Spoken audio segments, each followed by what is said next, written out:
confused. Being philosophically consistent and being a very honest person, I'm sure you can tell me where God came from.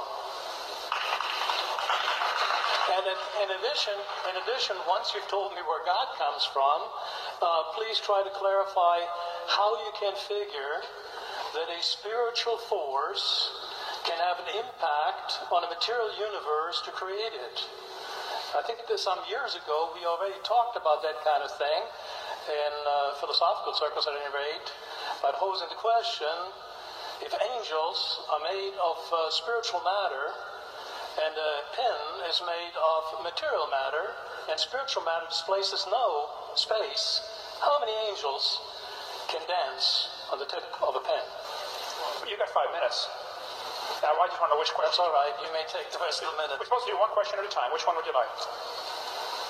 That was part of the format for the debate. So which I want you to fill in the story of the rest of the beginning of the universe. God, spiritual matter, impact on material matter. Okay. So 2 questions. All right. Go ahead.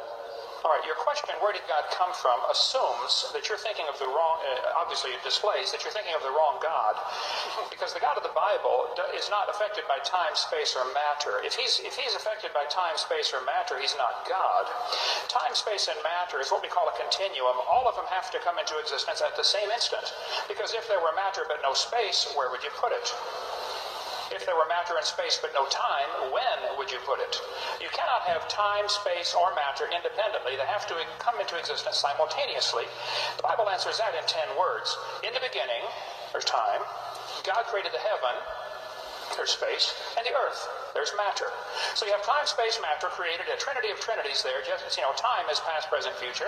Space has length, width, height. Matter has solid, liquid, gas. You have a trinity of trinities created instantaneously. And the God who created them has to be outside of them.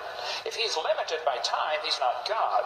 The guy who created this computer is not in the computer. He's not running around in there changing the numbers on the screen, okay? The God who created this universe is outside of the universe. He's above it, beyond it, in it, through it. He's unaffected by it.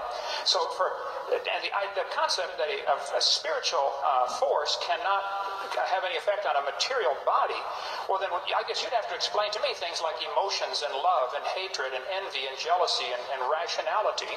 I mean, if your brain is just a random collection of chemicals that form by chance over billions of years, how on earth can you trust your own reasoning processes and the thoughts that you think? Okay? So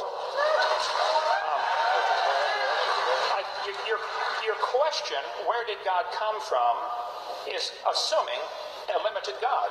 And that's your problem. The God that I worship is not limited by time, space, or matter. If I could fit the infinite God in my 3-pound brain, he would not be worth worshiping, that's for certain. So that's the God that I worship. Thank you.